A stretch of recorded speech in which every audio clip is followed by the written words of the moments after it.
안녕하세요. 사연에 빠지다의 DJ 민영입니다. 오늘도 두 가지 사연 준비되어 있으니 끝까지 함께 해주시고요. 그럼 오늘의 사연 바로 만나볼게요. 안녕하세요. 집에서 사연을 열심히 보고 있는 60대 노인입니다. 아직 서툴긴 하지만 요즘에는 이런 사연들을 보내는 사람들이 많아서 저도 있었던 일을 알려드리기 위해 이렇게 글을 보내봅니다. 지금은 혼자 편하게 살고 있지만 사실 저는 몇 년 전까지만 해도 남편에게 맞는 아내로 살면서 제 삶은 철저하게 무너지고 있었는데요. 주변에 있는 사람들도 다 알 정도로 제가 힘들게 결혼 생활을 했거든요. 지금은 다행히 이혼하고 잘 지내는 중입니다. 제가 이혼을 할 수 있을 줄은 꿈에도 몰랐어요.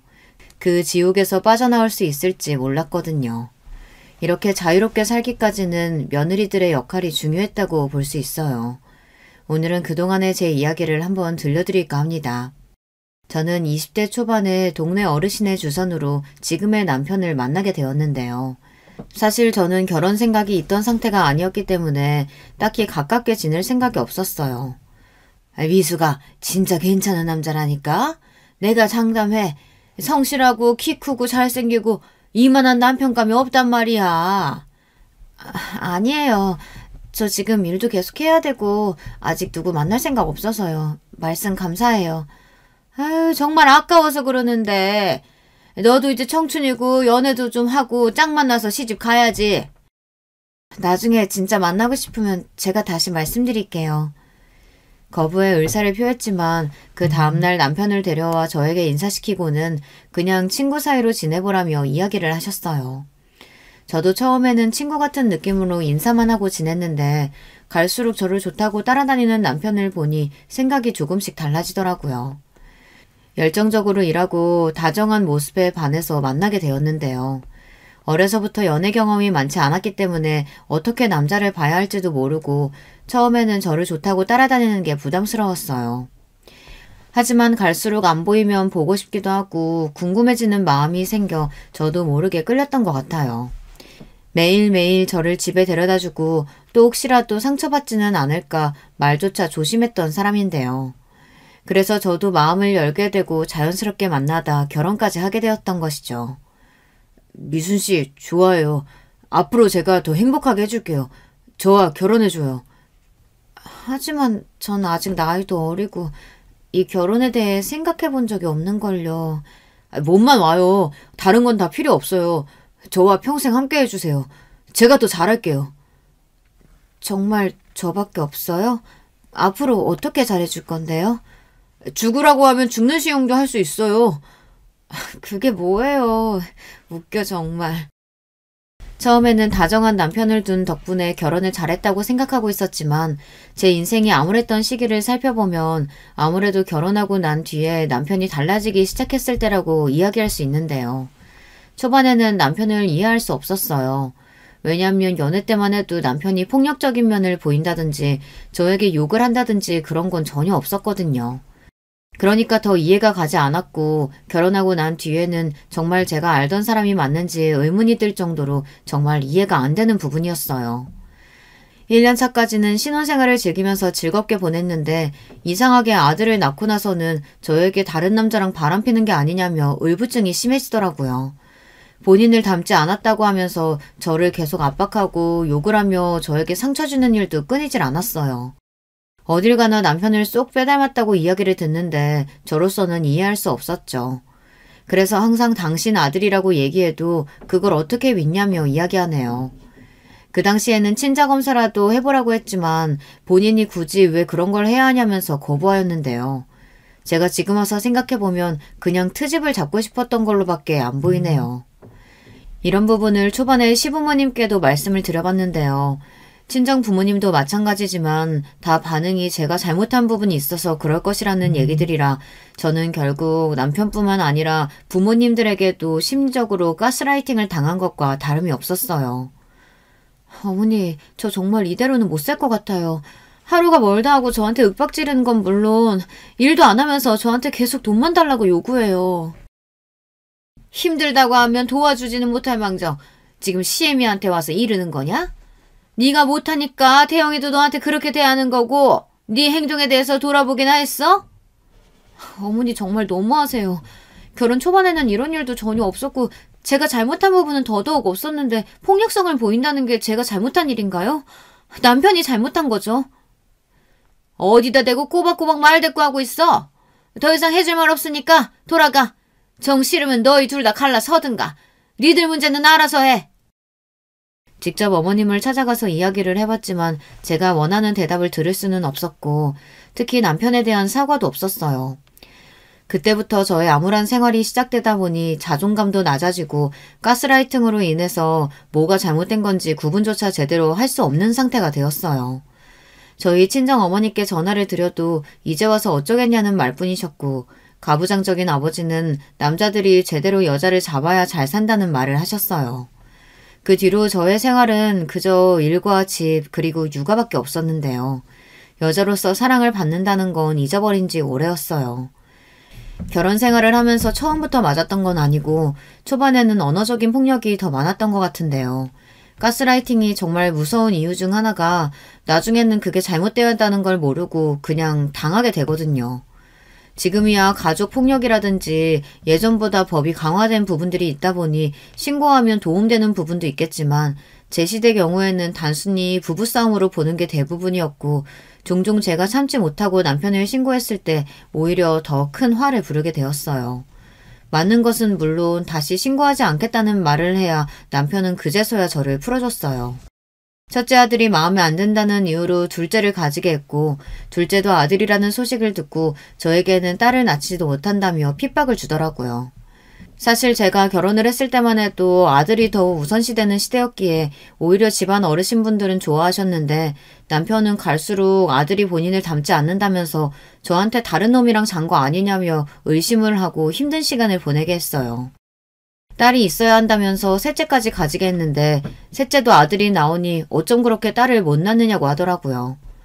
어떠한 이유인지 모르겠지만 남편은 딸을 고집했지만 저희 집에는 아들 셋으로 저의 출산은 끝이 났습니다.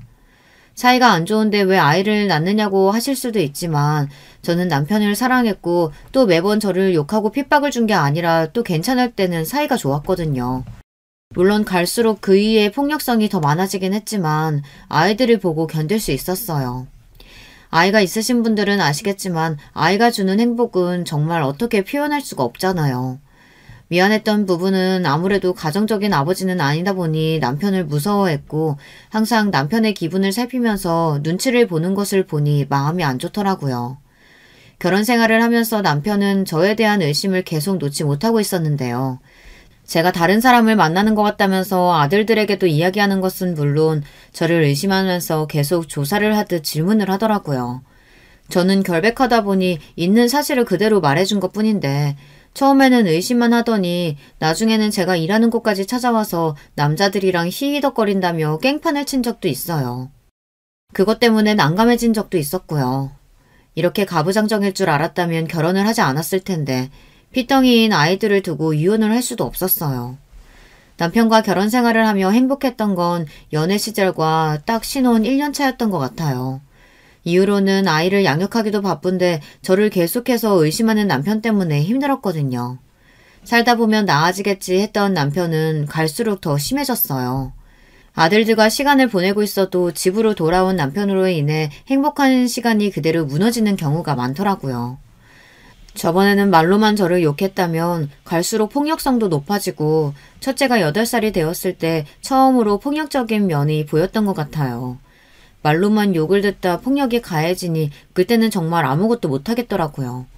한 번이 어렵지 두세 번까지는 손이 그냥 올라가는 모습을 보니 더 이상 저 사람은 저를 사랑하지 않는다는 걸 느낄 수밖에 없었는데요. 그걸 보고 자란 아이들은 어떻겠어요. 저를 불쌍히 여기며 제발 이혼을 하면 안 되냐고 이야기했지만 사실 그게 말이 쉽지 직접 이혼을 하기에는 감당해야 할 부분들이 더 많았어요. 결혼한 뒤로는 생활비를 제대로 받아본 적도 없고 집안일과 잡일을 해가며 아들 셋을 키웠어요. 왜 이혼을 하지 못하냐며 답답해하는 사람들도 있었지만 이미 오랜 시간 가스라이팅이 된 상태에서는 주변의 말이 들어오지 않거든요. 아이들은 알코올 중독에 두벅 정도까지 생긴 아버지를 용서할 수 없다며 나중에 어른이 되면 호강시켜주겠다는 이야기를 하며 저에게 조금만 더 버티라고 하더라고요. 정말 힘들었지만 아들들을 보면서 견뎠어요. 아들 셋을 낳았지만 셋째는 딸 같은 아들이라 그런지 저를 더 살뜰히 챙기더라고요. 이런 가정 환경 속에서 아이들이 건강하게 잘해준다는 게 감사했고 아이들이 성인이 되고 난 뒤에는 저도 여유가 많이 생기더라고요. 예전에는 제가 힘이 없다 보니 그냥 맞고 살았다면 나중에는 아들들이 저를 지켜주는 편이라 예전만큼은 힘들지 않았어요. 하지만 도박에 빠진 남편과 함께 사는 건 제 자산을 갉아먹는 일과 다름이 없었어요. 폭력만 쓰는 게 아니라 도박도 하고 술도 계속 마시다 보니 그야말로 남편을 삼으면 안 되는 사람의 조건을 모두 갖추고 있더라고요. 그때 당시에는 결혼 20년이 지난 이후에도 저는 똑같이 맞는 아내로 살고 있었어요. 아이들이 컸는데도 왜 이혼을 하지 않았냐고 하실 수도 있는데 저는 적어도 아들들이 장가갈 땐 모두 있어야 한다고 생각했거든요. 부모의 자리를 비워두고 싶지 않았던 것도 있고 아이들이 커가면서 어렸을 때 남편이 저에게 했던 폭력적인 모습을 기억하고 있다 보니 애들이 먼저 다가가지 못하더라고요. 예전만큼 사이가 안 좋았던 건 아니지만 그래도 어색한 건 어쩔 수 없었어요. 저도 맞고 살긴 해도 남편은 남편인지라 계속 챙겨주고 있었는데 주변에서는 이런 모습을 보고 미련하다는 얘기를 참 많이 했어요. 하지만 아까 말씀드렸다시피 이런 상황이 생기게 되면 어쩔 수 없이 가스라이팅이 되다 보니 인지를 못하는 것 같더라고요. 지금 와서 생각해보면 전에 조금이라도 일찍 이혼을 했다면 좋았을 텐데 라는 아쉬움도 있어요. 그치만 오히려 지금 벗어나길 잘했다는 생각을 하는 중이에요. 예전에는 가능하지 못한 부분이라고만 생각했는데 이번에 만난 며느리들 덕분에 저는 제 자유를 되찾을 수 있었는데요. 앞서 말씀드렸듯이 저는 세 아들들이 있는데 모두 결혼 정년기가 되자마자 당시 만나고 있었던 여자친구를 데려와 소개시켜줬어요. 다들 너무 곱고 심성이 착한 아이를 만나서 연애 생활을 하고 있었어요. 수민이는 얼굴도 예쁘고 성품도 착하고 정말 잘 만났구나. 엄마가 보시기에도 그래요? 사람들한테도 잘하고 예의도 있고 무엇보다 제가 좋아하는 사람이라서 그런지 요즘에는 결혼 생각이 더 많이 들더라고요. 엄마, 제가 사람 만나면서 느꼈던 부분인데 도대체 왜 아버지 같은 사람이 있는지 도저히 이해할 수가 없어요. 어렸을 때도 마찬가지였지만 엄마가 힘들어하시는 모습 보면서 저희 삼형제가 마음 아팠거든요. 그래도 예전보다는 나아지지 않았니? 남자들도 늙으면서 힘이 빠진다고 하는데 요즘에는 전보다는 덜하잖니. 여전히 어머니 막대하는 건 똑같잖아요. 꼭 힘드시면 저한테 얘기해 주세요. 제가 모시는 것까지는 고려해 볼게요. 그러지 마라. 혹여라도 수민이한테 이야기할 거면 지금부터 마음 접고 있어. 엄마는 엄마 인생을 사는 거야. 아들은 저에게 답답하다며 이야기했지만 사실 이미 오랜 기간 가스레이팅을 당한 저에게는 남편에게 떠날 수 없다는 생각이 박혀 있었기 때문에 오히려 아들들에게 피해를 주고 싶지 않았어요. 지금은 제가 말했다시피 예전보다는 남편이 힘을 쓰는 일이 많이 줄어들었지만 그래도 여전히 술 심부름과 본인이 마음에 들지 않을 때 나타나는 폭력적인 성향은 달라지지 않았거든요. 그래서 그건 저도 힘이 드는 건 마찬가지였어요. 그렇다고 해도 이제 막 며느리로 들어오려는 아이들에게 이런 모습을 보여줄 수 없잖아요. 제가 첫째 아들 여자친구인 수민이를 만난 뒤 남편도 알아야 할 것 같아서 아들에게 결혼에 대한 이야기를 하라고 했는데요. 가족끼리 식사를 하는 자리에서 아들이 결혼을 하겠다고 하자 남편은 이렇게 이야기하더라고요. 나이는 몇 살이고 집안일은 잘해? 요즘 애들은 집안일을 남자랑 같이 해야 한다고 하는데 그런 이상한 소리 하는 애 데려오지 마라. 모든 남자가 우선이 되어야 돼.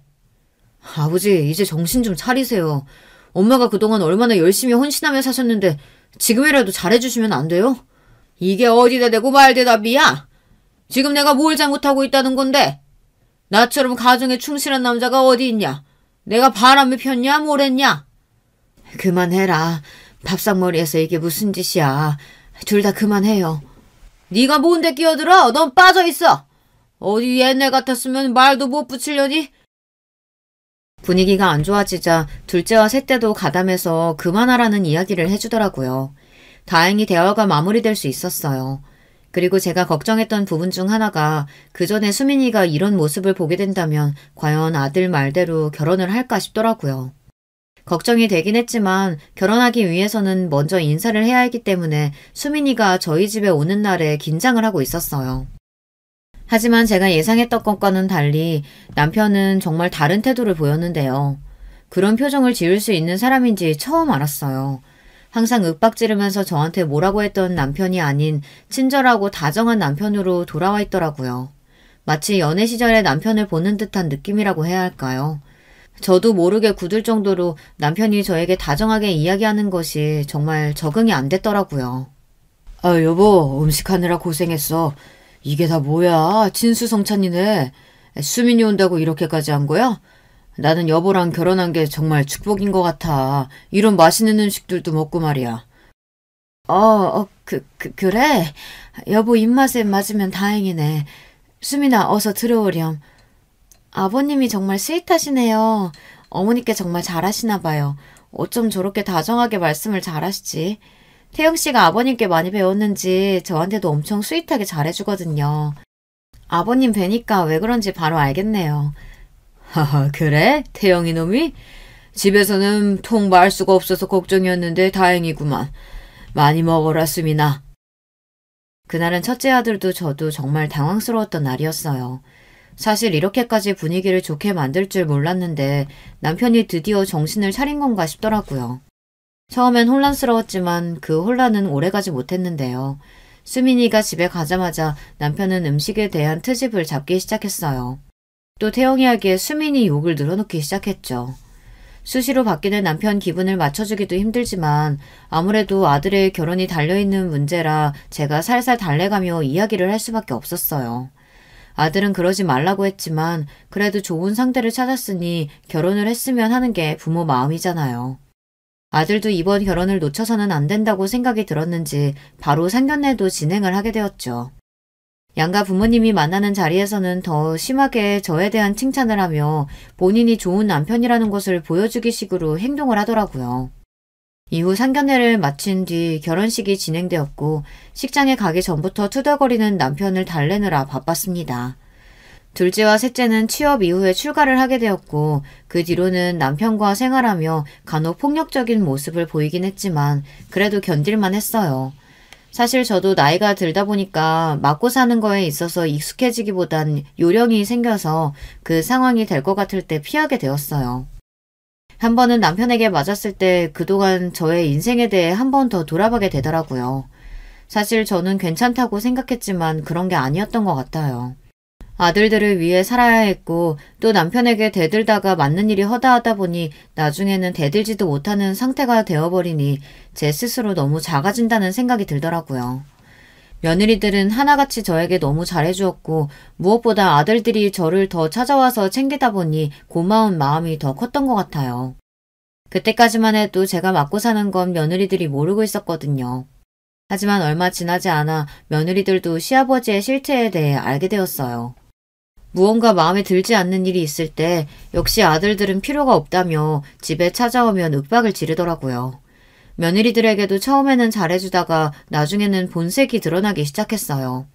용돈이 적다며 이야기하는 것은 물론 음식을 해오면 입맛에 맞지 않는다더니 쓰레기통에 그대로 넣어버리기도 했죠. 그 뒤로는 며느리들도 본인이 처음에 만났던 시아버지가 맞나 싶을 정도로 이상하다며 저한테 이야기를 했어요. 혹시 화난 게 있냐면서 말이죠. 본인들이 실수한 게 있다면 사과드리고 싶다고 하길래 그래서 제가 미안하다고 사과하면 원래 저런 사람이라고 더 이상 신경 쓰지 않아도 된다고 이야기를 했는데요. 그때 저를 바라보던 며느리들의 눈빛이 모두 안쓰럽다는 듯이 저를 쳐다봤어요.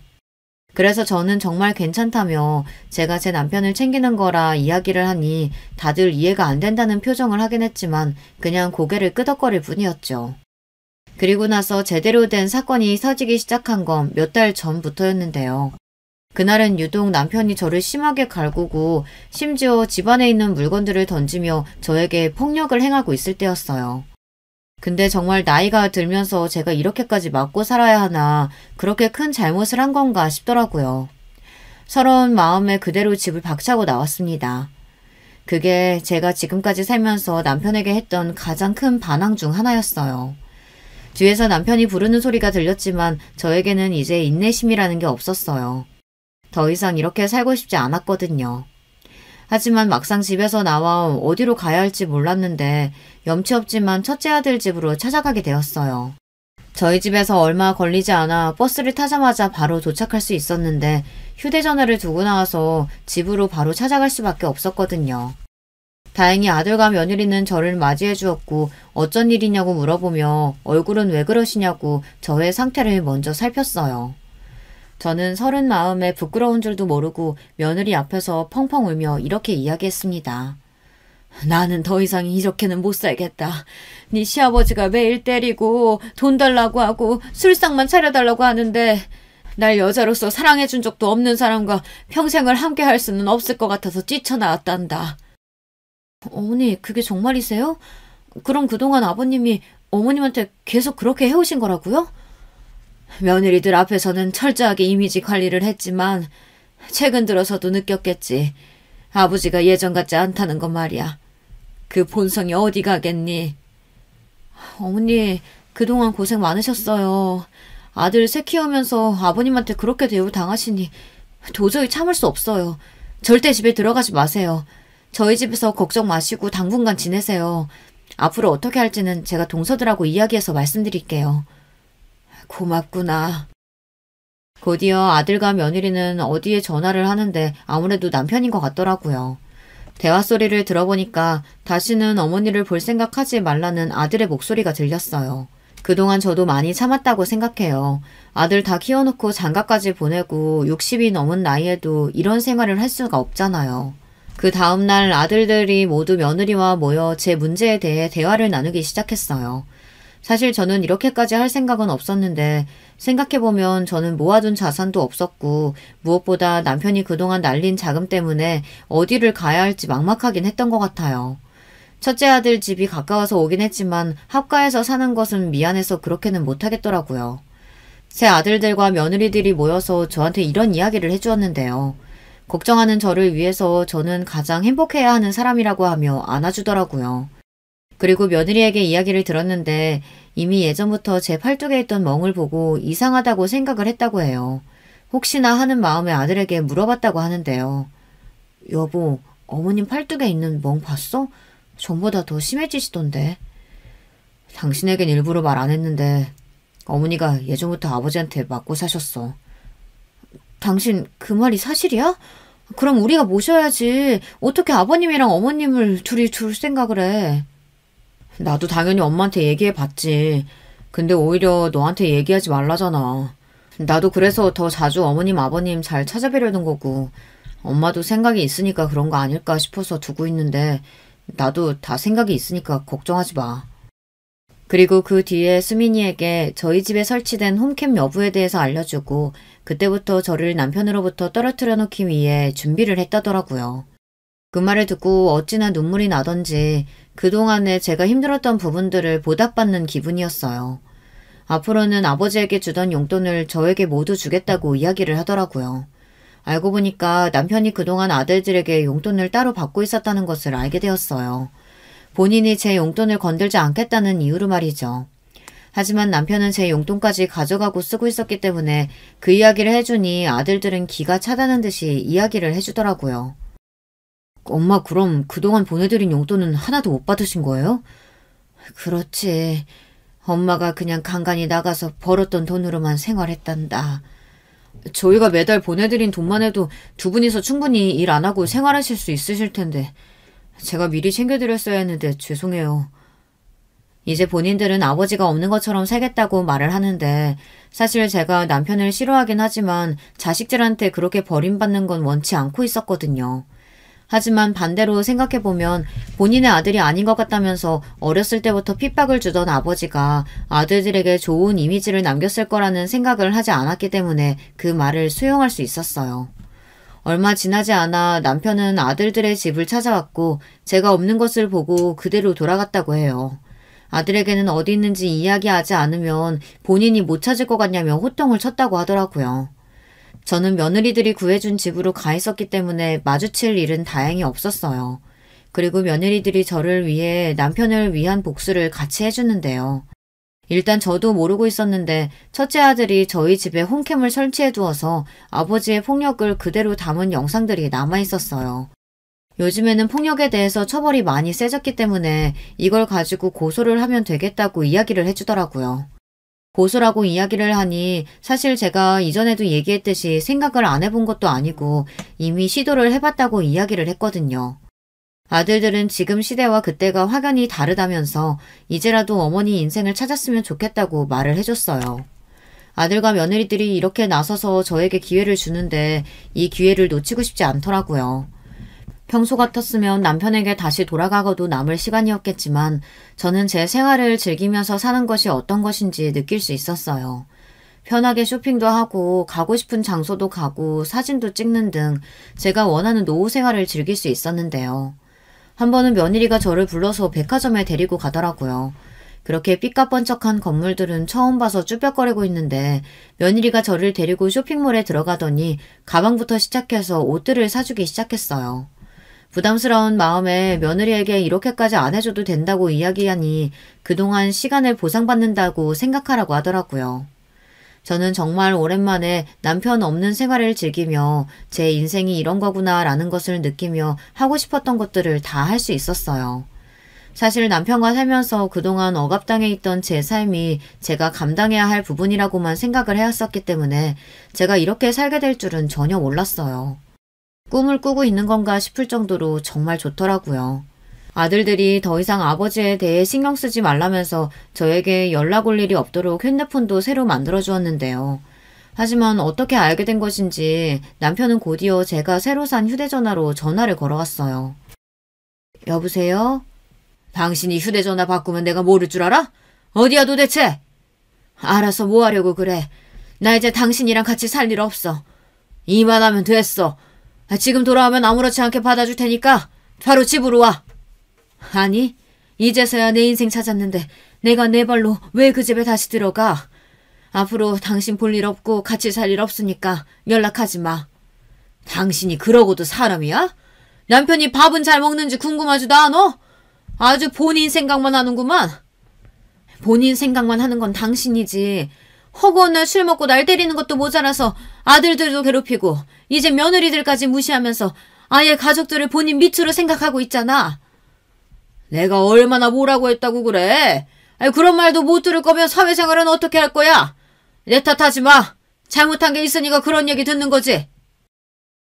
다시 연락이 왔던 남편은 본인의 행동을 뉘우치기보다는 저희가 그럴 만한 행동을 했다면서 오히려 탓을 하기 시작했어요. 저는 예전처럼 흔들리지 않았기 때문에 남편에게 그러라고 하고 혼자서 평생 잘 살아보라고 이야기를 했죠. 그 뒤로는 며느리들이 해주는 음식 그리고 여행을 종종 보내주며 제 삶은 180도 달라지게 되었어요. 사실 초반에는 무서운 마음도 있었는데요.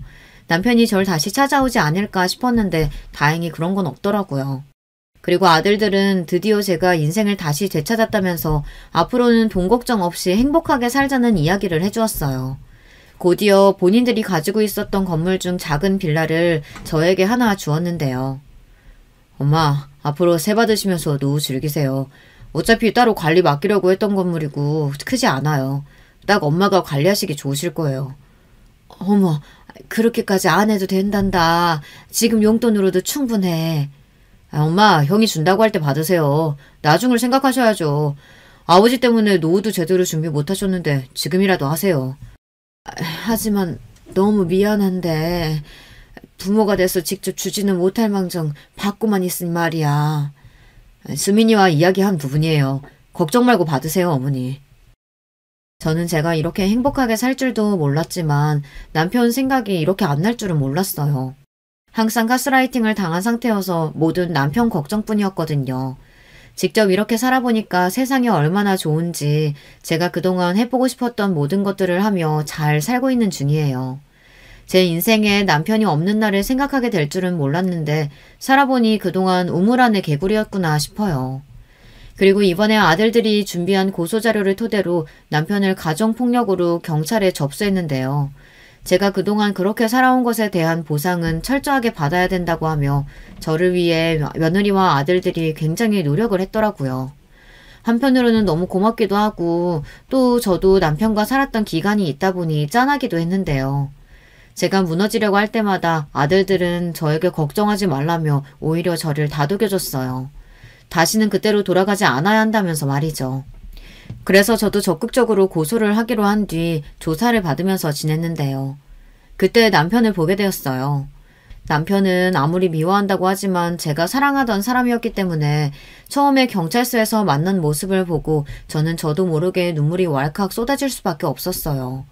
살이 어찌나 빠졌던지 빼빼 마른 몸에 제가 생각하지도 못했던 모습으로 나타난 남편을 보니 마음이 또 약해지더라고요. 아들들도 놀랐는지 남편을 보자마자 어떻게 된 일이냐고 먼저 물어보는 걸 보니 다들 내심 걱정을 하고 있었던 것 같아요. 근데 이 부분은 어쩔 수 없이 가족이라면 누구나 이렇게 했을 것 같은데요. 저도 모르게 마음이 약해져서 그날은 조사를 받고 집에 돌아가며 많이 울었던 것 같아요. 제가 아들들에게 정말 이렇게까지 해야 하냐고 이야기를 할 정도로 충격적이었으니까요. 그래서 그 뒤로 고소 처리는 제가 취하하는 걸로 생각하고 있었는데요. 남편이랑 만나서 이야기를 하기 위해 오랜만에 집으로 갔는데 그때 정말 충격적인 걸 보고 말았어요. 집에 다 와서 들어가기 전 비밀번호를 치려고 하는데 남편이 누군가와 이야기를 하는 게 들렸습니다. 그 애팬님 말이야. 생각했던 것보다 너무 잘 살고 있더라고. 온몸에 명품을 칠한 것은 물론 얼마 전에 아들한테 건물까지 받았다던데. 그걸 어떻게 놓쳐? 자기는 좀만 기다리고 있어봐. 내가 그 건물만 내 명의로 가져오고 바로 당신한테 가려니까. 아주 아들들이랑 날 보더니 살이 쏙 빠진 모습에 아주 맛이 갔더라니까. 내가 이 방법이면 먹힌다고 얘기했지? 당신 지금 말 다 했어? 연락도 없이 당신이 여긴 어쩐 일이야? 당신 방금 한 말 다 사실이야? 일부러 그런 거라고? 오해야. 내가 당신 두고 그럴 리가 없잖아. 어떻게 그런 사람 같지 않은 짓을 하겠어? 그럼 집안에 설치된 홈캠을 통해 확인해보면 되겠네. 음성 지원도 된다지. 당신이 당당하면 직접 지금 확인하자.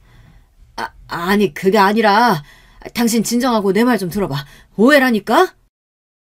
남편의 말을 뒤로하고 저는 집에 있는 홈캠을 확인했습니다. 그 안에는 더 충격적인 사실들이 담겨 있었는데요. 남편은 제가 나간 시점부터 다른 여자들을 불러들여 집안에 살림을 차렸더라고요. 한없이 다정한 남편의 목소리와 행동들을 보니 저도 모르게 눈물이 났습니다. 고소 취하를 생각했던 제가 불쌍해지기까지 했어요. 남편이 그런 생각을 가지고 있을 거라는 걸 예상도 못하고 있었거든요. 남편이 건물을 제가 받았다는 걸 어떻게 알았는지에 대해선 잘 모르겠지만 확실한 건 또다시 저의 물질적인 것을 노리고 그렇게 행동을 했다는 것이었습니다. 저는 도저히 남편을 용서할 수 없었고 그대로 아들들에게 가서 모든 사실을 알려줬습니다. 모두가 분노했고 그 버릇 어디 안 간다면서 사실 본인들은 학생 때도 남편이 바람을 핀다는 사실을 알고 있었다고 했어요. 제가 상처를 받을까봐 이야기를 하지 못한 것도 있지만 그때 당시에는 증거를 모을 수가 없어 저에게 더 미안했다고 하더라고요. 저는 그제서야 제 마음을 다시 붙잡고 다시는 봐주지 않으리라고 생각하며 남편에게 전화를 걸어 진행하는 과정에 있어 저에게 연락하지 말라고 했습니다. 당신 이혼 서류는 우편으로 보낼 테니까 그렇게 알고 다신 보지 말자. 잠시라도 당신을 불쌍하게 생각했던 내가 등신이지. 내 얘기 좀 들어봐. 내가 진심으로 그러는 거 아니란 거 당신이 더 잘 알잖아. 어? 나 30년 넘게 당신이랑 살면서 당신만 봤어. 거짓말 치지 마. 애들 어렸을 때부터 다른 치맛바람 따라다니는 거 내가 몰랐을 줄 알았어? 다시 만나는 일 없을 거야. 여보! 그날 이후 저에게 하루도 빠짐없이 미안하다는 사과 문자가 오기 시작했어요. 하지만 이미 소용이 없었죠. 저는 마음이 뜬 지 오래였으니까요. 다시는 그에게 돌아가지 않을 거라고 다짐하고 저는 아들들과 며느리가 준 자산을 지키기 위해 변호사를 찾아간 다음 가정에 기여한 바가 없다는 것을 입증한 뒤 남편을 제대로 고소할 수 있었어요. 게다가 상간녀까지 있으니 소송을 그대로 걸어버렸는데요. 이게 상대방이 유부남이라는 걸 알면 성립이 되는 부분이라 바로 위자료를 요청했습니다. 그동안 생활에 있어서 도움이 되지 않았던 부분들이 더 많았기 때문에 다행히 저는 제 재산을 지킬 수 있었고 아이들이 준 건물을 통해서 수익을 얻으며 요즘에는 건물주로 잘 살아가고 있는 중이에요. 세를 받으면서 사니 돈도 부족하지 않고 애들도 저에게 필요한 게 있으면 미리 챙겨주니 삶이 더 풍요로워졌어요. 여러분, 인생이라는 게 사실 알다가도 모르는 부분이기도 하고 사람은 특히 더 본인이 알고 있는 것보다 더 안 좋은 사람일 때가 있잖아요. 저는 이번에 깨닫게 된 부분이 사람의 본성은 절대 달라지지 않는다는 거예요. 결혼할 당시에는 남편이 저를 얻기 위해 일부러 성품이 좋은 척을 했을 수 있지만 그게 쭉 유지되기는 어려웠던 거죠. 그동안 멍청하게 당하고 살았지만 저는 행복해져야 한다는 며느리와 아들들의 도움으로 제가 원하던 삶을 찾을 수 있었어요. 게다가 남편이 머물고 있던 집은 저의 집이었기 때문에 그대로 처분해버리면서 남편은 길거리에 나앉게 되었는데요. 저는 절대로 남편을 다시 받아들여줄 생각이 없었기 때문에 당연히 오는 연락도 차단을 했습니다. 답답하게 굴던 저도 한순간에 돌아서면 이렇게 잘라낼 수 있구나 나를 느끼게 되었는데요. 그동안 하루빨리 잘라버릴 걸 하는 생각이 들긴 해도 지금 이 생활을 되찾을 수 있게 도와준 며느리와 아들들을 위해 다시는 남편에게 돌아가지 않으리라 생각하고 지내고 있어요. 이혼 절차까지 다 진행이 된 뒤로는 아들들은 갈 곳 없는 아버지가 걱정이 되긴 했는지 작은 원룸을 하나 구해줬다고 하는데요. 그 건물이 바로 제 것이거든요. 그래서 월세를 주지 않으면 바로 내쫓을 수 있으니 통쾌하더라고요.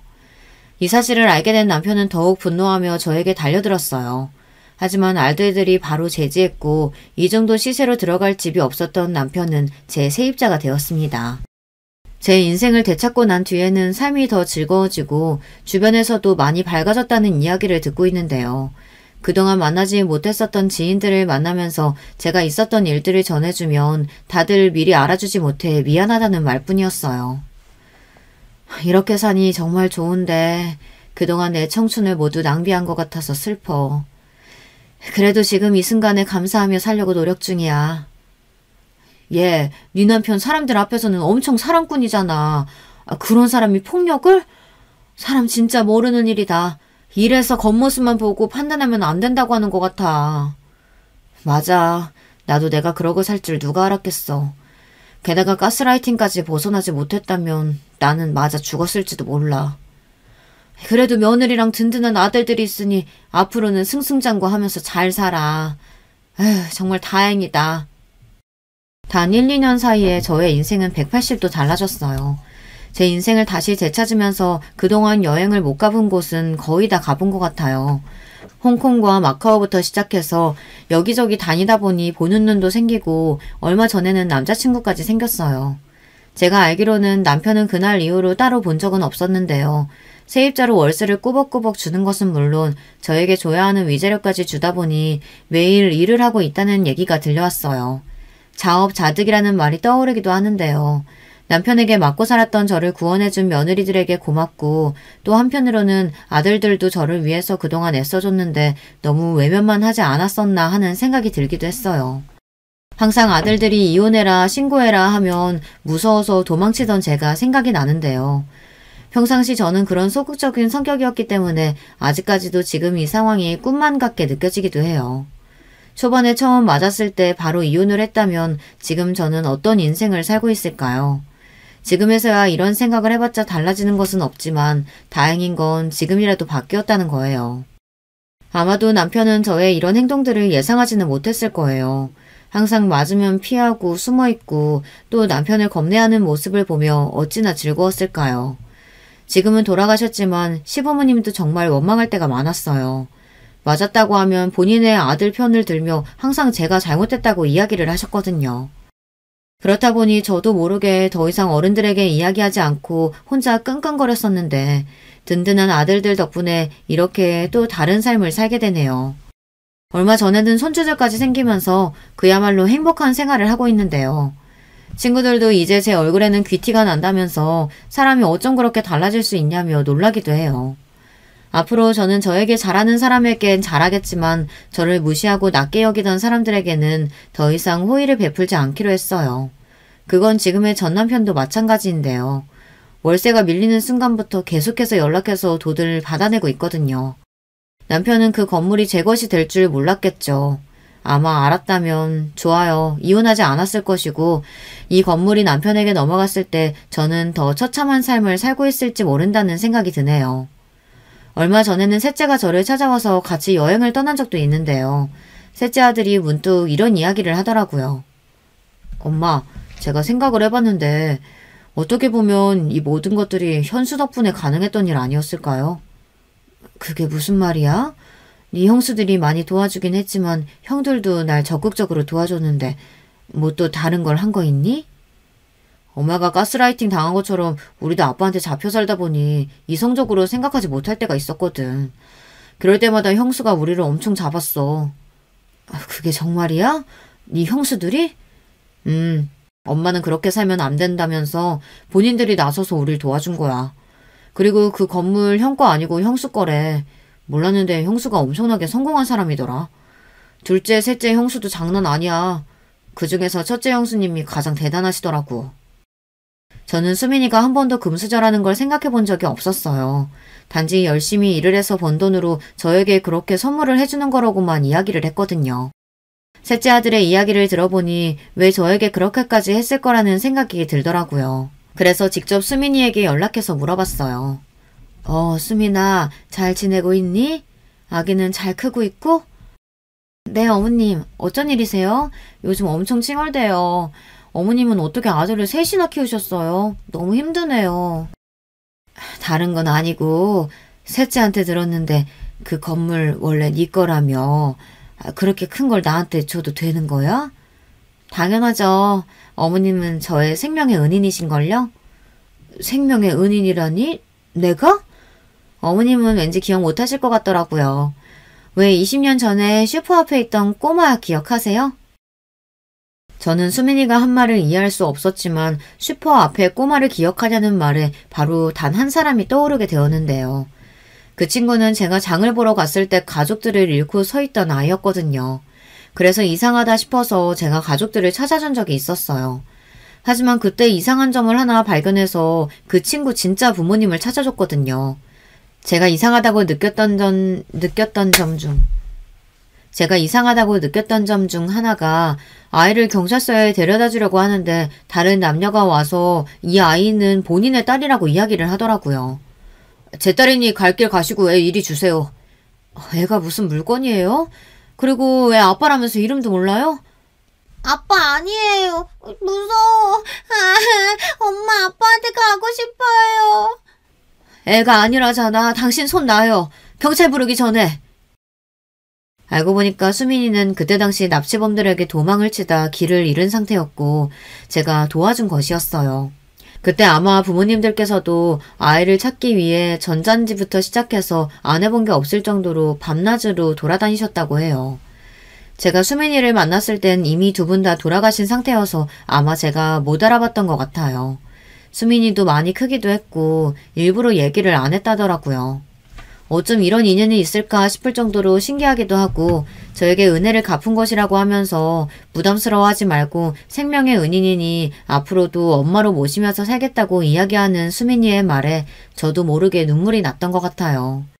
그리고 건물은 본인이 열심히 일하면서 얻은 게 맞다며 예전에 하던 사업이 잘 돼서 지금까지 잘 된 거라고 하더라고요. 어머니 아버님이 돌아가시면서 남긴 유품이 있기도 해서 저에게 주는 건 어렵지 않았다더라고요. 오히려 저를 처음 만났을 때 생명의 은인을 다시 만났다고 생각하니 어떻게든 제가 잘 살 수 있게 도와주고 싶었다고 하네요. 그때 그 아이가 제가 살려준 아이라고 생각하니까 뭔가 인연이라는 게 참 신기하다고 느껴지게 되는데요. 아들도 결혼하고 이 사실을 알았다고 해요. 요즘에는 수민이는 종종 시간이 날 때마다 저를 찾아오며 좋은 관계를 유지하고 있어요. 둘째와 셋째도 저의 행복을 위해 늘 노력해주고 항상 저를 찾아주는데 고맙고 또 이 행복을 놓지 않기 위해 저도 노력하려고 합니다. 여러분, 인생이라는 게 정말 한 치 앞도 모르는 것 같다는 생각이 들어요. 저는 이번에 남편으로부터 벗어나기도 했지만 저를 꺼내준 사람이 아들들 그리고 며느리잖아요. 어떻게 이런 인연을 만났을까 싶기도 하고 특히 수민이와는 더 깊은 인연이다 보니 더 신경이 쓰이는 것 같아요. 종종 전 남편이라는 작자가 연락이 오기도 하지만 그동안 탄탄히 마음을 정리한 저는 절대 흔들리지 않고 있어요. 그리고 제 폭행과 관련해서도 벌금형이 떨어져서 아주 허덕이고 있다는 얘기를 들었는데요. 통쾌하기도 하고 앞으로 쩔쩔매면서 살아가는 모습을 볼 수 있으니 그동안 제게 했던 행동에 대해 벌을 받는 것 같아 마음이 후련해졌어요. 인생을 살면서 가장 중요하다고 생각해야 하는 저를 놓고 살았던 만큼 앞으로는 저를 위해 살아가는 제가 되려고 합니다. 특히 요즘 들어서 그때를 생각하면 저는 제 자신을 사랑하지 못했던 것 같아 마음이 아팠는데요. 지금은 그때로 다시 돌아간다면 제게 괜찮다고 나중에는 다시 다 되돌아온다고 말해주고 싶네요. 여러분, 두 번째 사연 시작하기 전에 좋아요, 구독 꼭 눌러주실 거죠? 그럼 두 번째 사연 바로 시작합니다. 안녕하세요. 저는 돌이 안 된 딸아이를 둔 30대 초반 여자입니다. 사연에 빠지다 채널을 통해 다른 분들의 사연만 듣게 되다가 제가 이렇게 사연을 보내게 될 줄은 몰랐네요. 저는 대학교를 졸업하자마자 남편을 만나 결혼했습니다. 그러니까 제가 25살쯤 7살 많은 남편과 결혼을 했는데요. 제가 이성을 만날 때 가장 중요하게 보는 조건 중 하나가 외모였는데 저희 남편이 제가 추구하던 이상형의 외모였거든요. 남편과는 소개팅으로 만났는데 훤칠한 키와 이목구비가 뚜렷해 첫눈에 반했습니다. 남편은 7살 어린 저의 행동이 모두 귀여웠는지 늘 다정다감하게 대해줬는데요. 저는 그런 남편의 모습이 좋아 나이 차이가 많이 나긴 하지만 사랑 하나만 바라보고 결혼했습니다. 그런데 막상 결혼하고 나니 이상보다는 현실을 직시하게 되더라고요. 저는 결혼 준비를 할 때부터 결혼을 하고 나서까지 시어머님 때문에 정말 스트레스를 많이 받았습니다. 남편과 결혼하기 직전에 시아버지께서는 췌장암으로 돌아가셨는데요. 저는 시아버님께서 돌아가시기 전에 남편과 교제 중이었고 저와 함께 식사를 하고 싶다고 하셔서 만나게 됐어요. 남편은 첫째 아들이었고 연년생인 남동생이 있었는데요. 둘째 아들은 여자친구도 없고 결혼할 기미가 보이지 않자 시아버님께선 살아생전 며느리 될 사람을 빨리 맞이하고 싶으셨나 봐요. 그나마 저희 남편이 여자친구를 만나고 있으니 제 얼굴이라도 볼 겸 식사를 하자고 하시더라고요. 사실 그때까지만 하더라도 남편과 결혼 얘기가 오가지 않은 상태라 시부모님을 만나 뵙는 자리가 부담스러웠는데요. 시아버님이 췌장암 투병 중이시라는 얘기를 듣고 식사를 거절할 수 없겠더라고요. 속으로 걱정했던 것과는 달리 시아버님의 첫인상은 정말 인자하시고 좋았습니다. 시아버님을 실제로 만나 뵙고 나니 외모도 그렇고 인상도 모두 남편이 시아버님을 닮았더라고요. 그런데 반면에 시어머님은 저를 처음 보자마자 표독스러운 표정으로 한마디 하셨습니다. 우리 아들이 만난다고 해서 한번 보자고 한 건데 우리 아들에 비하면 외모가 영 형편이 없네요. 키도 작고 너무 말라서 어디서 쓸고. 저는 다짜고짜 제 외모를 평가하시는 시어머님이 당황스러워서 대꾸도 못했어요. 이 사람이 사람 초대해놓고 무슨 말이 그래요? 미안해요. 내가 대신 살게요. 우리 지석이랑 만난 지 1년 정도 됐다고 하던데 결혼 생각은 있는 건가요? 시아버님이 결혼 얘기를 꺼내시자 제가 부담스러울까봐 남편은 아직 아니라며 손사래를 젓고 저는 시아버님의 말씀에 미소 지으며 대답했습니다. 오빠랑 예쁘게 잘 만나고 있고 지금처럼 싸우지 않고 잘 지내면 언젠가 결혼할 거라고 생각하고 있어요. 저의 생각지도 못한 답변에 남편은 제 손을 잡아줬고 시어머님이 다시 한 소리 하셨습니다.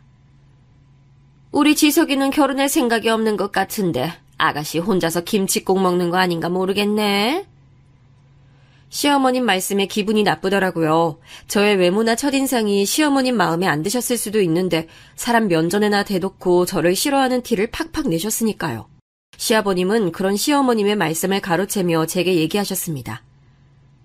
아가씨, 우리 집사람 얘기한 건 다 무시해요. 우리 지석이랑 예쁘게 만나줘서 너무 고맙고 결혼까지 했으면 좋겠구먼. 지석이랑 아가씨가 결혼할 때까지 내가 살아있어야 할 텐데. 저는 시아버님의 말씀에 순간 가슴이 뭉클했습니다.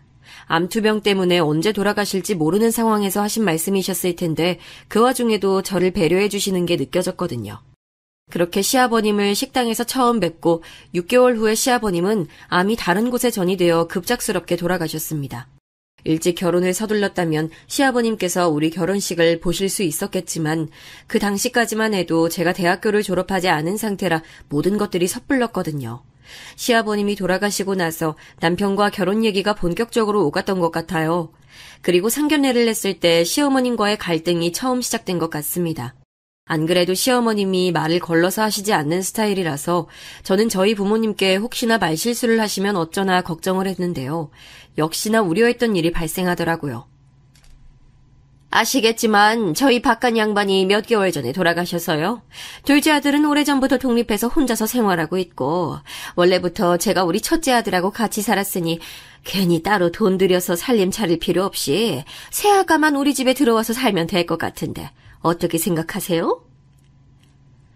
저는 시어머님이 갑작스럽게 집에 들어와서 사는 게 어떻겠냐고 하셔서 깜짝 놀랐습니다. 남편하고는 집을 따로 알아볼 생각으로 서로 얘기하고 있었거든요. 남편도 당황했는지 시어머님께 조용히 얘기하더라고요. 엄마, 제가 말씀드렸잖아요. 저 결혼하면 유진이랑 따로 나가서 살겠다고요. 그러자 시어머님께서 벌컥 화를 내셨는데요. 이 녀석아, 여자한테 푹 빠져서는 이 애미는 홀로 집에 두고 나갈 셈인 거야? 장남이면 장남답게 행동해야지. 네 아버지도 돌아가신 판국에 하늘에 계신 아버지가 네가 엄마한테 하는 꼴을 보면 두 눈 못 감으시겠다. 그때 제가 시집살이 하는 건 도저히 못 보겠다 싶으셨는지 저희 엄마가 나서서 얘기하시더라고요. 사돈 어르신 돌아가시고 나서 많이 적적하시죠? 그동안 큰 아드님하고 같이 생활하셨으니 따로 산다는 건 상상도 못 하셨을 거라 생각이 듭니다. 하지만 어쩌겠습니까? 저희도 유진이 결혼하고 같이 살고 싶은 마음이 굴뚝 같지만 결혼을 하고 나면 이제는 본인 가정이 생기는 건데 섭섭하고 서운한 마음은 잠시 내려두고 아이들 내보내줘야죠. 그것도 도리지 않겠습니까? 시어머님은 저희 엄마 말씀에 언짢은 표정을 지으시더라고요. 그리고 그 자리에 바로 저희가 따로 나가서 사는 부분에 대해서 싫다 좋다 말씀은 안 하셨습니다. 그렇게 상견례가 끝나고 그날 저녁 시어머님께서 저에게 긴히 얘기할 게 있으니 남편에게는 아무 말도 하지 말고 저만 집으로 오라고 하시더라고요.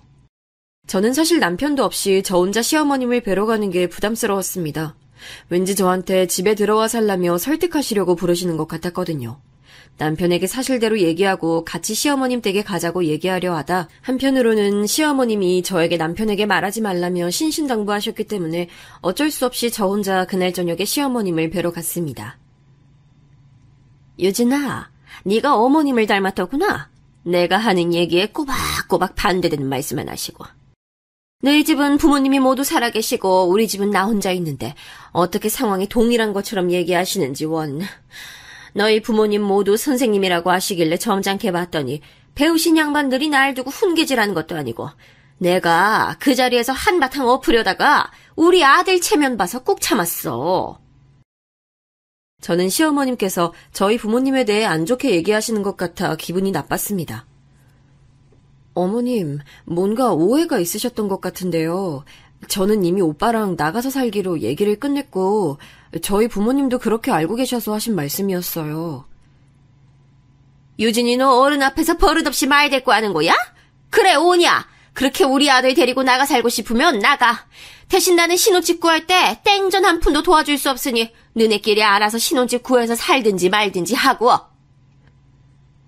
저는 남편과 대출을 받아서 전셋집을 구하기로 했기 때문에 어차피 시어머님께 돈을 받을 생각이 없어서 당당했습니다. 네, 어머님. 그동안 오빠 키워주신 것만으로도 감사한데 당연히 돈까지 받을 순 없죠. 저희끼리 알아서 집 구해서 살 테니 걱정하지 마세요. 제가 시어머님 돈은 받지 않겠다며 당돌하게 얘기하자 괜히 기분이 나쁘셨는지 한 말씀 더 하시더라고요. 그래. 그럼 신혼집은 우리 집에서 걸어서 10분 내 근처로 구하도록 해. 내가 아프거나 큰일 생기면 너네가 당장 달려올 수 있어야 하지 않겠어? 그리고 매주 한두 번 정도는 우리 집 들러서 같이 밥 한 끼 정도 하는 건 어렵지 않지? 저는 시어머님의 갑작스러운 요구에 당황스러웠습니다. 시어머님 집 가까이에 신혼집을 구하게 되면 허구한 날 저희 집에 찾아오시거나 저희 보고 집에 오라고 하실 것 같았거든요. 어머님, 그건 제가 오빠랑 얘기해보고 말씀드릴게요. 지금 당장 저 혼자 결정할 일이 아닌 것 같아요. 시어머님은 또다시 그 특유의 표독스러운 표정으로 저를 쳐다보셨어요. 우리 아들이야 당연히 엄마 말 듣겠지. 네가 그렇게 한다고 하면 지석이도 따라올 테니 지석이랑 결혼하고 싶으면 내 말대로 하는 게 좋을 거다. 시어머님은 제가 마치 본인 말씀을 거역하면 남편과의 결혼을 이제 와서 반대하실 것처럼 말씀하시더라고요. 저는 순간 결혼하고 나면 시어머님이 얼마나 저를 달달 볶으실지 걱정이 됐습니다. 그래도 그때까지는 시어머님 때문에 남편과 헤어질 수는 없겠다 싶어 마지못해 알겠다고 했죠. 결국 저희는 시어머님 집 근처에 신혼집을 구했고 예상대로 시어머님은 저희 신혼집을 제 집 드나드는 것처럼 매일같이 오셨습니다. 시어머님은 시아버지가 돌아가시고 나서 정말 철저하게 첫째 아들에게 온전히 의지하시면서 살았어요. 아들에게만 의지하면 되지 며느리한테까지 의지하시는 게 문제긴 했지만요. 제 직업은 요리 연구가인데요. 결혼하고 나서부터 시어머님은 먹고 싶은 게 생각나시면 저한테 매번 연락을 주시더라고요. 그것도 한두 번이지 매일같이 연락을 하셔서는 오늘은 전복구이가 먹고 싶다, 내일은 갈비찜이 먹고 싶다 그런 식으로 저한테 메뉴를 미리 정해서 알려주셨어요. 유진아, 며느리 좋다는 게 이런 거지. 네가 요리 연구가이다 보니 나보다 요리를 잘해서 너무 좋아. 내 친구들한테도 얼마나 자랑했는지 몰라. 매일같이 며느리가 지겹지 않도록 색다른 요리를 해준다고 말이야. 저는 시어머님이 저를 그렇게까지 밖에서 자랑스럽게 여기시는지 전혀 몰랐습니다. 저를 1대1로 대하실 때는 종 다루듯이 말씀하셨으니까요. 저는 그동안 좋은 마음으로 시어머님께서 가까이에 살고 계시기도 하고 우리 집 반찬 만드는 거 조금만 더 만들어서 시어머님께도 나눠드리자고 생각하고 있었는데요.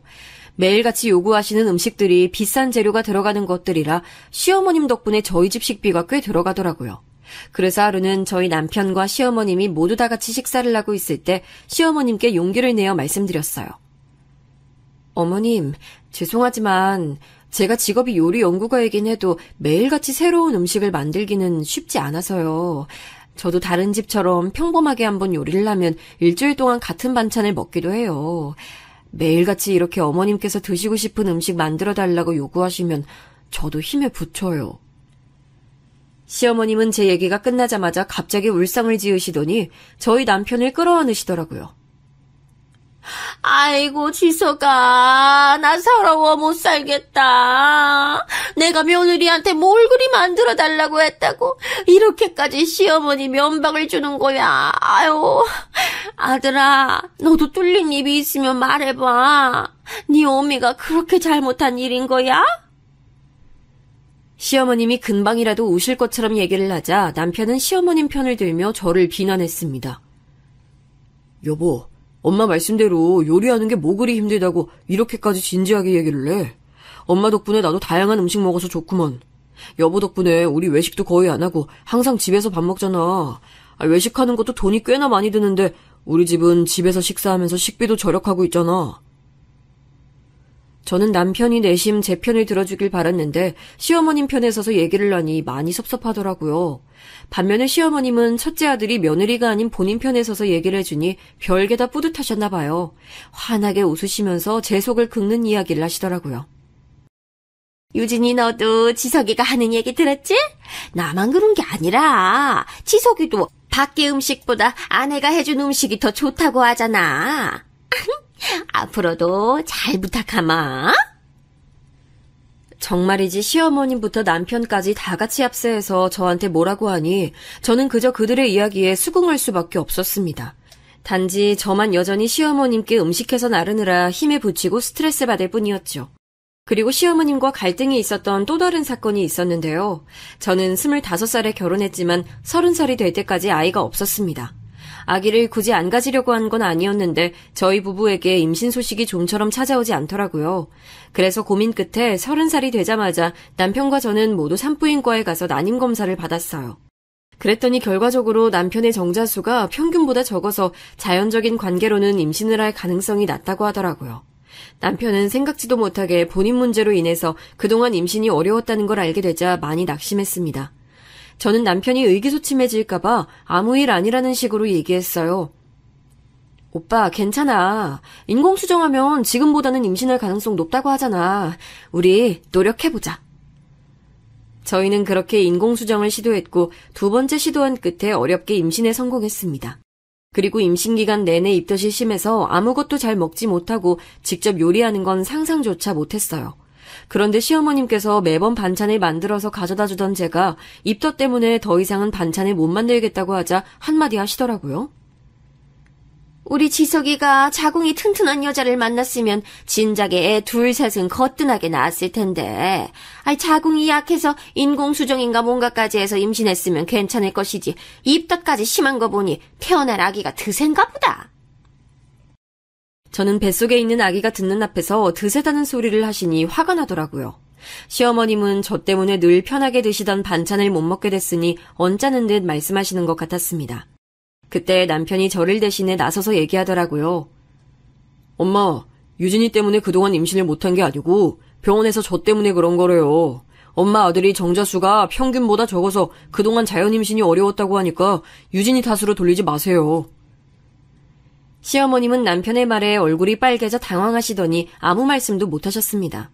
오빠를 생각해 제가 굳이 그렇게까지 얘기하지 않으려고 했으나 시어머님이 알게 된 이상 이제 더 이상 저에게 임신 문제를 거론하시지 않을 것 같더라고요. 그런데 저는 그 이후에도 여전히 시어머님 덕분에 태교를 제대로 못한 것 같아요. 그래도 아이가 뱃속에서 자라나는 동안 시어머님께 정신적으로 달달 볶이면서도 다행히 사랑스러운 딸을 건강하게 출산했는데요. 태어난 딸을 마주하게 되자 너무 사랑스럽고 하늘에서 내려온 천사 같았습니다. 아기가 태어날 때 저희 부모님께서는 바로 병원으로 달려오셨고 시어머님께서는 아예 오시지 않았어요. 시어머님께서는 아들을 원하셨는데 제가 딸을 낳게 되자 마음에 들지 않으셨던 거죠. 저는 시어머님께 섭섭한 마음에 출산 소식을 굳이 전화로 알리고 싶지 않았지만 저희 부모님 성화의 출산 당일 어쩔 수 없이 시어머님과 통화를 하게 됐습니다. 아이 낳느라 고생 많았다. 몸조리 잘하고. 아유, 아들이 아니라 딸이라 아쉽긴 하지만 어쩌겠니. 내년에 아들 낳을 생각하고 이번엔 그냥 경험했다고 치자. 저는 인공수정으로 힘들게 얻게 된 딸이라 너무나 감격스럽고 눈에 넣어도 안 아픈 딸이었는데 시어머님이 그런 식으로 얘기를 하시니 기분이 나쁘더라고요. 네, 어머님. 전화 주셔서 감사드려요. 나중에 태어나면 아기 데리고 한번 찾아뵐게요. 저는 그렇게 며칠 동안 병원에 입원해 있다가 산후조리원으로 들어갔는데요. 저희 남편도 저와 아이를 돌보기 위해 일주일 정도 회사에 휴가를 냈어요. 그런데 산후조리원에 들어간 첫날 남편이 일주일 휴가를 낸 걸 어떻게 아셨는지 시어머님께서 전화를 하셨더라고요. 지석아, 너 지금 휴가지? 엄마가 너무 우울해서 그러는데 엄마랑 며칠간 속초 여행 좀 다녀오면 안 될까? 그동안 유진이가 반찬도 안 해다 주고 라면이나 먹고 지냈더니 속초 가서 대게랑 해산물을 좀 먹고 싶네. 시어머님의 목소리가 남편 전화기 너머로 들렸고 저는 기겁했습니다. 저는 손으로 X자를 그으며 남편에게 안 된다고 말씀드리라고 했어요. 그런데 또다시 시어머님이 울먹거리는 목소리로 말씀하시더라고요. 지석아, 엄마 사실은 병원에 갔더니 우울증이래.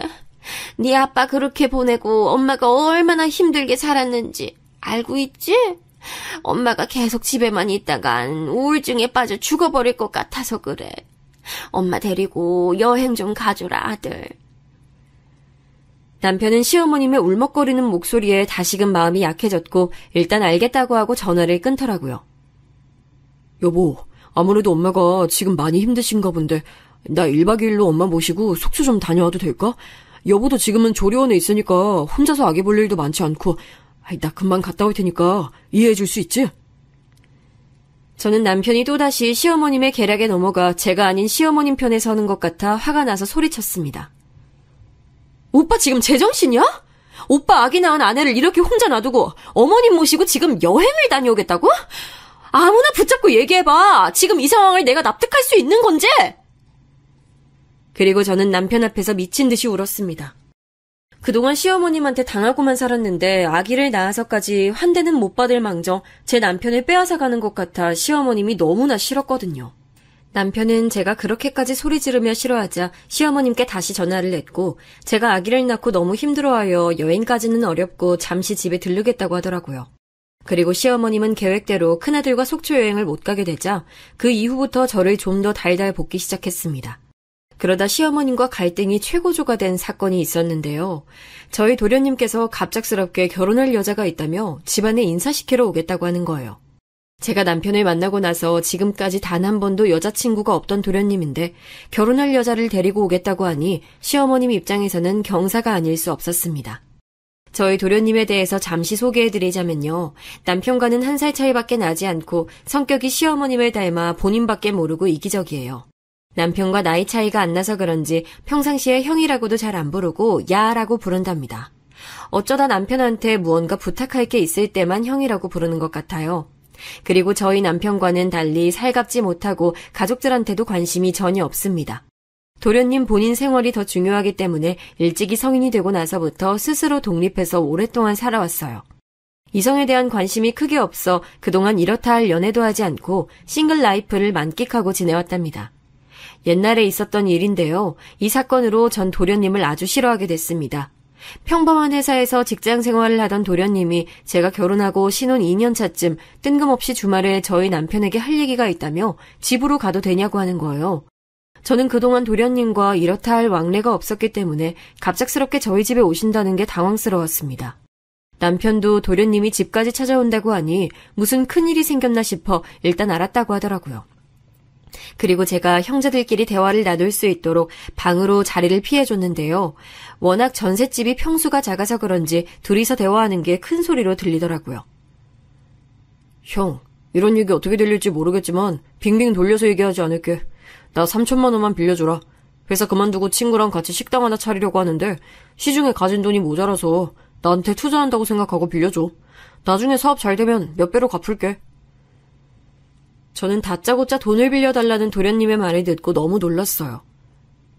지웅아, 회사 생활 열심히 하는 것 같더니 무슨 갑자기 사업이야.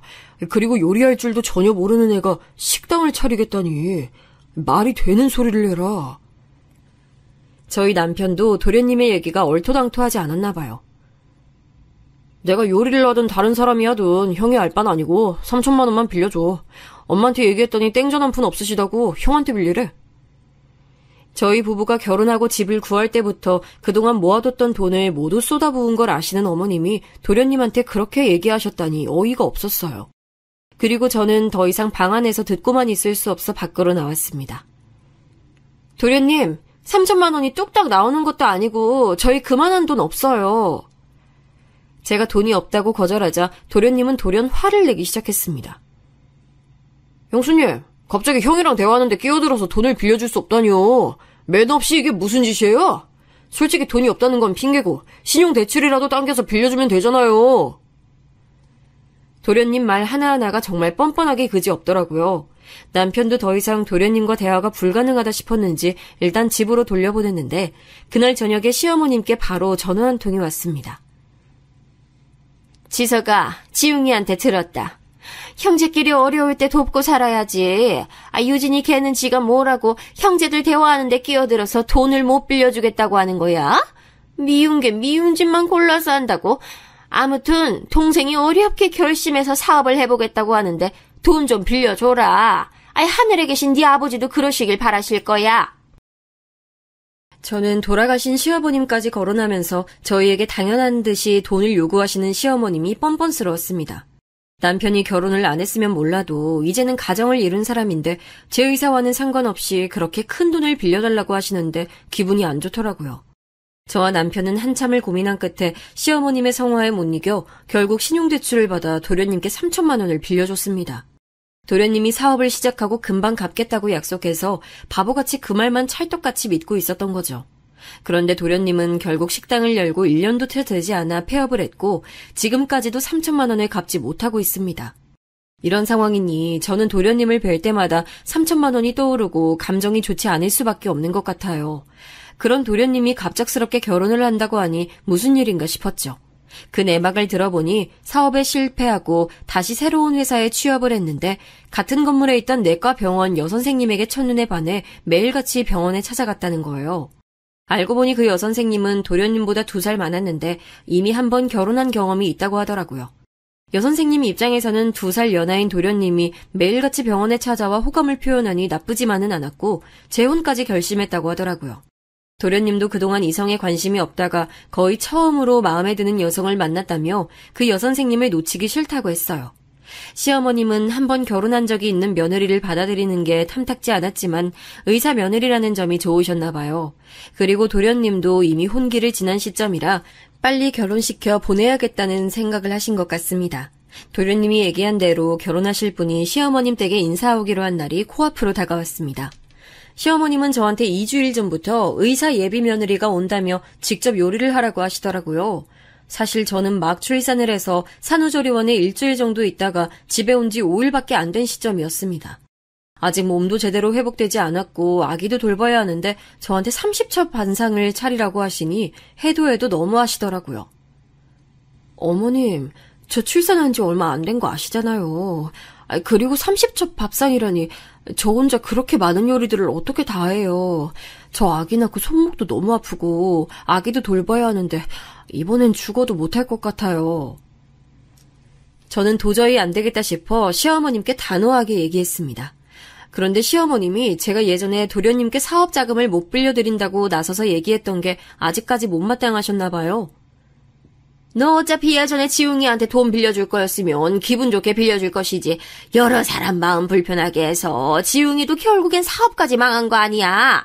아니, 지웅이한테 미안해서라도 이번엔 네가 먼저 나서서 요리한다고 하진 못할 망정 내가 등 떠밀어줘야 하니 아유. 저는 상상도 못했던 시어머님의 답변에 할 말을 잃었습니다. 아무래도 어머님은 제가 예전에 돈 빌리러 온 도련님을 매몰차게 내보냈던 게 마음에 쌓이셨는지 그걸 원한 삼아 저한테 요리를 시키신 것 같았어요. 그런데 지금은 제가 아기를 낳은 지 얼마 안 돼서 산후조리도 전혀 못했는데 시어머님도 아이를 낳아본 엄마 입장에서 저에게 이렇게까지 모질게 대하실 수 있는지 이해가 안 가더라고요. 어머님, 제 다리 좀 보세요. 아기 낳고 아직 퉁퉁 부어서 코끼리 다리 된 거 안 보이세요? 그냥 서 있는 거 자체가 힘든데 어떻게 저한테 요리를 하라고 하세요. 해도 너무하세요. 제가 이렇게 버럭 대들자 제 다리를 보시고는 시어머님도 움찔하시더라고요. 그래. 다리가 많이 붓긴 했는데 그래도 어쩌겠어. 하나밖에 없는 도련님 결혼 좀 시키자. 배달 음식 시킬 수도 없고 내 체면이 있는데 네가 나보다 요리를 잘하니까 이번에 한 번만 부탁 좀 하자.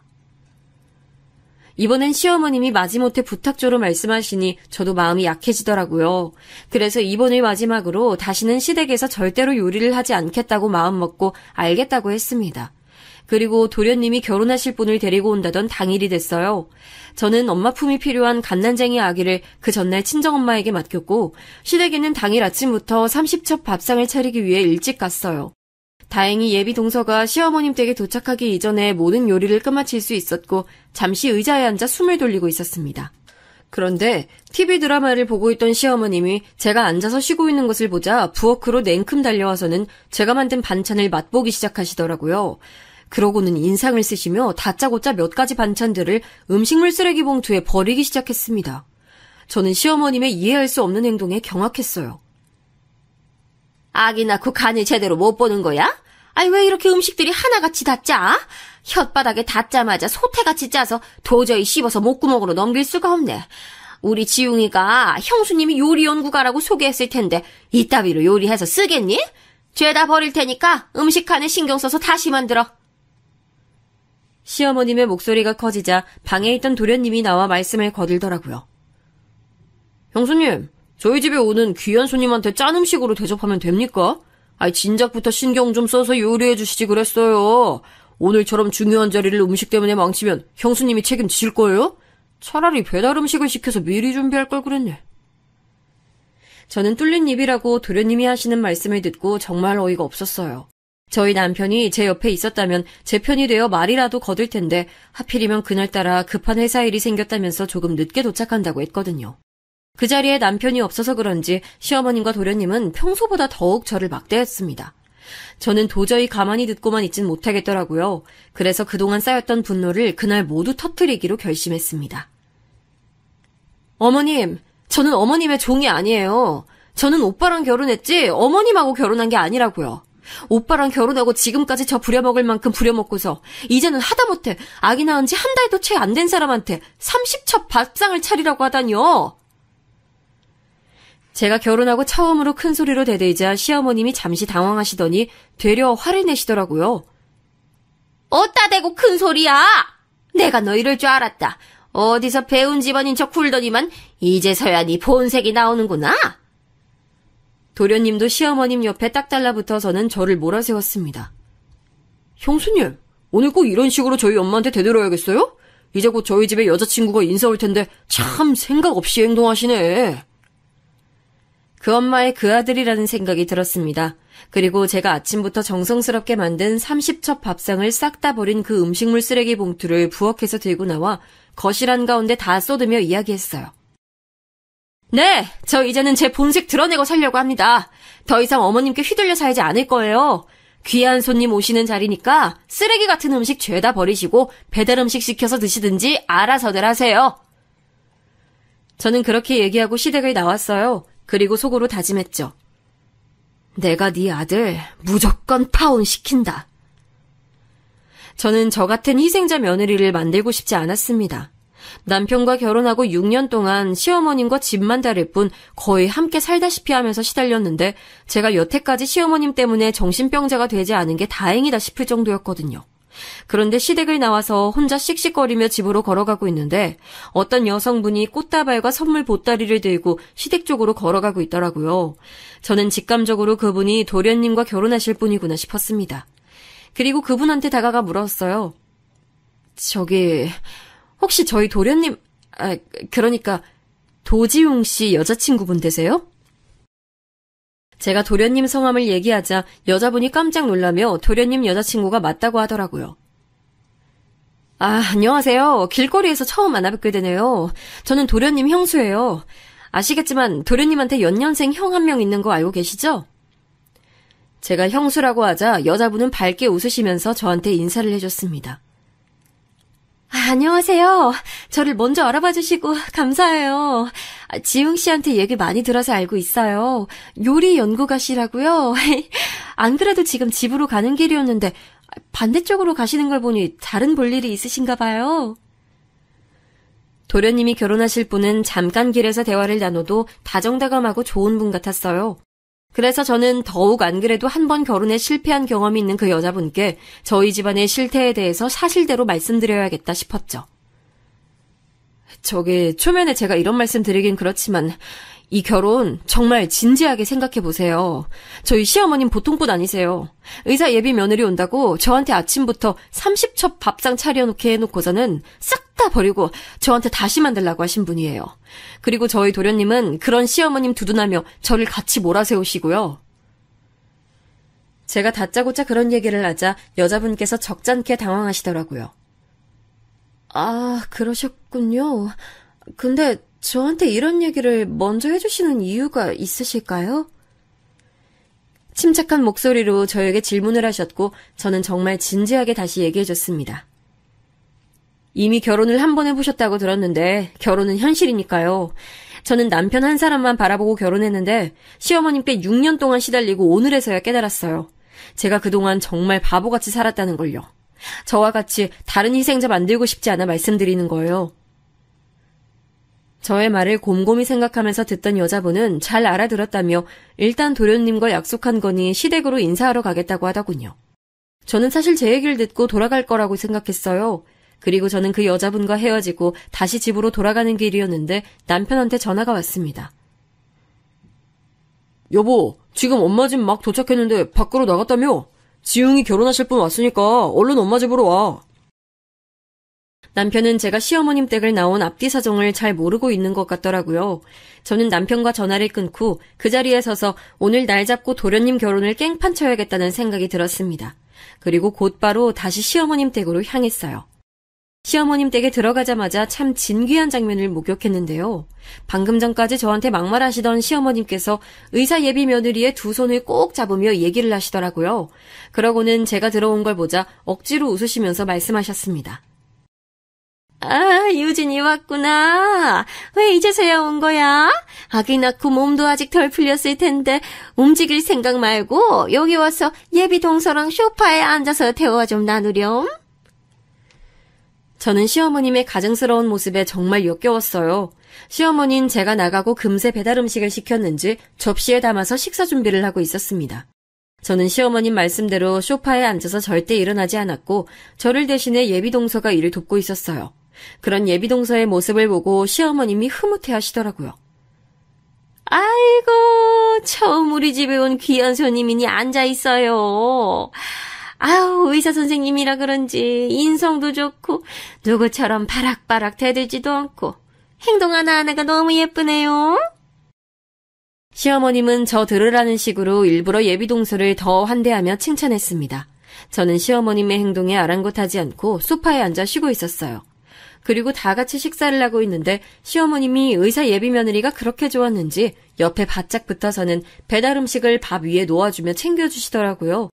저한텐 결혼하고 단 한 번도 그런 모습을 보이지 않았던 시어머님인데 시어머님 모습이 정말이지 가증스럽게 느껴졌습니다.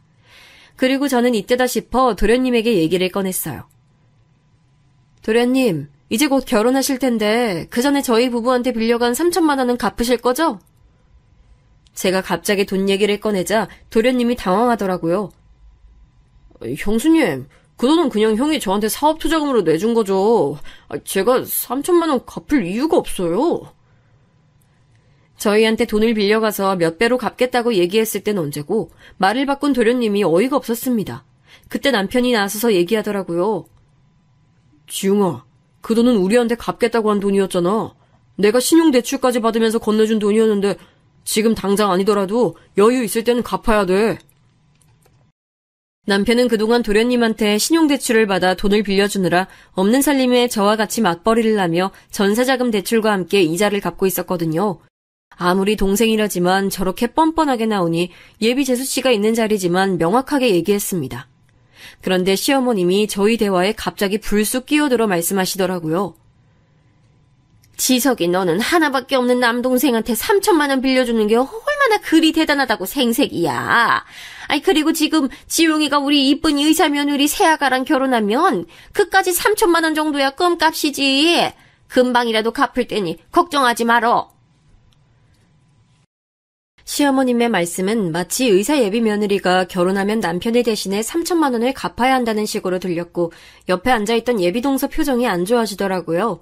그러고는 시어머님이 저를 다시 저격해 얘기했습니다. 너는 생각이 있는 건지 없는 건지 쓸데없이 3천만 원 얘기를 꺼내서 분위기를 이렇게 만들어.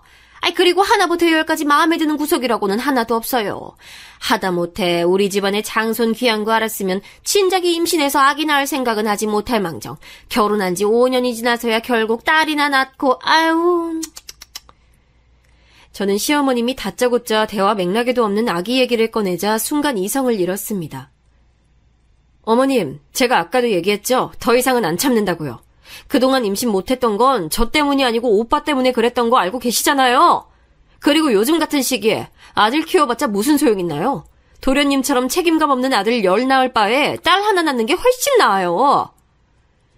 시어머님은 제가 다시 바락바락 대들자 옆에 의사 예비 며느리가 있다는 걸 잠시 까먹으셨는지 욕을 하기 시작했습니다. 이 년이 정말 나한테 호되게 혼나봐야 정신 차리지. 우리 지석이에 비하면 인물도 안 되는 거 큰 며느리로 받아줬더니 감사하진 못할 망정 이제 와서 싹수 없는 본색을 드러내서는 집안에 여자가 잘 들어야 한다고 늘 너 때문에 콩가루 집안 되게 생겼다 이년아! 저는 더 이상 시어머님과 대화가 통하지 않을 것 같아 예비동서를 바라보며 얘기했습니다. 의사 선생님이면 똑똑하니까 지금까지 모든 상황들 잘 지켜보셨겠죠? 제가 아까 말씀드렸잖아요. 이 집안 들어와서 저처럼 바보 같은 며느리 되지 않으려면 당장에 도련님하고 파혼하세요. 저 같은 피해자 만들고 싶지 않아서 말씀드리는 거예요. 제가 이렇게 얘기하자 시어머님이 갑자기 자리에서 일어서더니 건너편에 앉아있던 제 머리채를 휘어잡으시더라고요. 이년이 어디서 감히 뚫린 입이라고 이상한 소리를 짓거리고 있어? 지석이 너 당장 이년하고 이혼해. 우리 집안을 아주 그냥 얼마나 개똥같이 봤으면 이런 자리에서 제멋대로 짓거리고 있겠어. 어차피 우리 집 장손을 낳은 것도 아니니 네가 낳은 딸 혼자서 어디 고생하면서 키워봐. 시어머님은 이성을 잃으셨고 시어머님이야말로 이제서야 본색이 드러났습니다. 그 모습을 지켜보고 있었던 남편은 시어머님의 두 손을 제 머리에서 떼며 버럭 화를 냈습니다. 엄마 이제 그만하세요. 그동안 우리 집사람 그렇게까지 괴롭혔으면서 저보고 이혼을 하라니요. 그리고 우리 아기 태어난 지 얼마 안 됐는데 이혼하라는 말씀이 입 밖으로 나오세요? 그동안 아버지 돌아가시고 엄마 혼자 적적하시고 힘드실까봐 저도 우리 집사람 맞춰드리려고 했던 거 눈에 안 보이셨어요? 남편이 버럭 소리를 치자 시어머님은 그 자리에서 주저앉으며 손바닥으로 바닥을 치시더라고요. 아이고, 우리 박간 양반. 지금 우리 아들 하는 꼴 좀 보소. 지 엄마 귀한 줄을 모르고 엄마한테 빽빽 소리나 지르고 앉았고, 지 마누라 편들면서 내가 이렇게까지 살아야 하는지 모르겠네. 아유, 내가 죽어야지. 여보, 나도 데리고 가소. 남편은 시어머님의 행동에 아랑곳하지 않고 말을 이어나갔습니다. 엄마, 저 이대로는 우리 집사람 이렇게 엄마한테 괴롭힘 당하고 스트레스 받는 걸 못 봐요. 그동안 저도 많이 참았습니다. 이 사람 눈치 보면서 엄마 옆에서 챙겨드리려고 했는데 안 되겠어요. 지웅이 너도 똑똑히 들어. 그동안 너 아버지 돌아가시고 엄마 옆에서 제대로 한 번이라도 챙겨드린 적 있어? 그동안 내가 엄마 옆에서 거의 모시다시피 살았는데 이제는 네가 결혼하고 나면 엄마 옆에서 살면서 챙겨드려. 도련님은 저희 남편이 결혼하고 나면 시어머님을 모시고 살라는 얘기에 흥분했습니다. 네가 형이고 장남이잖아. 내가 왜 엄마를 모셔야 되는데? 그동안 너도 장남이니까 책임감 가지고 엄마 옆에서 모시고 지낸 거 아니야? 이제 와서 내가 엄마를 맡아서 모시고 지내라니. 무슨 어이없는 경우야 지금. 도련님 말씀에 시어머님은 많이 섭섭하셨는지 바닥에 앉아있는 상태로 몽놓아 우시더라고요. 아유, 내가 아들 둘 다 잘못 키워서 이 사단이 나는구나. 내가 바깥 양반 떠났을 때 같이 세상을 등졌어야 이 꼴을 못 봤을 텐데 못하러 지금까지 살아서. 시어머님이 그렇게까지 말씀하시니 잠깐 시어머님이 가엾게 느껴지기도 했지만 모든 일들의 발단은 시어머님이 시작했음에 틀림이 없었습니다. 그런데 저희 가족들끼리 싸우느라 잠시 저희 집에 인사를 왔던 예비동서를 잊고 있었더라고요. 예비동서는 이런 모습들을 가만히 모두 지켜봤고 두 눈을 꼭 감았다가 어렵게 입을 떼며 얘기했습니다. 참 현명하고 멋진 며느리를 두셨는데 시어머님께서 인물을 못 알아보시고 하대를 하시니 옆에서 지켜봤을 때 참 안타깝네요. 제가 오늘 인사드리러 오길 잘한 것 같아요. 그러지 않았다면 콩가루 집안에 잘못하다간 아무것도 모르고 시집 올 뻔했네요. 제가 전 남편하고 이혼한 이유도 저를 달달 볶은 시어머님 때문이었는데 도저히 이 집안에서는 제가 들어설 자리가 없는 것 같아요. 저는 시어머님 되실 분을 감당할 수 없을 것 같네요. 지웅씨, 우리 파혼해요. 도저히 지웅씨랑 결혼 못할 것 같아요. 예비동서는 그렇게 똑부러지게 얘기를 하고 그 자리를 박차고 나갔습니다. 도련님은 뒤늦게 사태의 심각성을 느끼고 예비동서를 따라 나가더라고요. 그러나 이미 버스는 떠나갔고 그렇게 도련님은 그 여선생님과 파혼했습니다. 저희는 그날 이후 남편이 말한 대로 친정집 근처로 이사를 가면서 시어머님과는 멀어졌어요. 물론 남편이 장남이고 모질지 못해서 시어머님과 떨어져 있어도 아직까지 자주 연락하고 지내지만요. 예전과 달라진 점이 있다면 저는 더 이상 시어머님께 휘둘리지 않게 됐다는 겁니다. 저는 지금 시어머님과는 일절 연락을 하고 있지 않아요. 시어머님도 그날의 사건 이후로 저한테 많이 학을 떼셨는지 따로 연락하지 않으시더라고요. 이렇게 결혼하고 6년 만에 시어머님으로부터 벗어나니 정신적으로나 육체적으로 많이 건강해졌네요. 지금은 어린 딸아이를 키우며 행복하게 지내고 있습니다. 제 긴 이야기를 들어주셔서 감사합니다.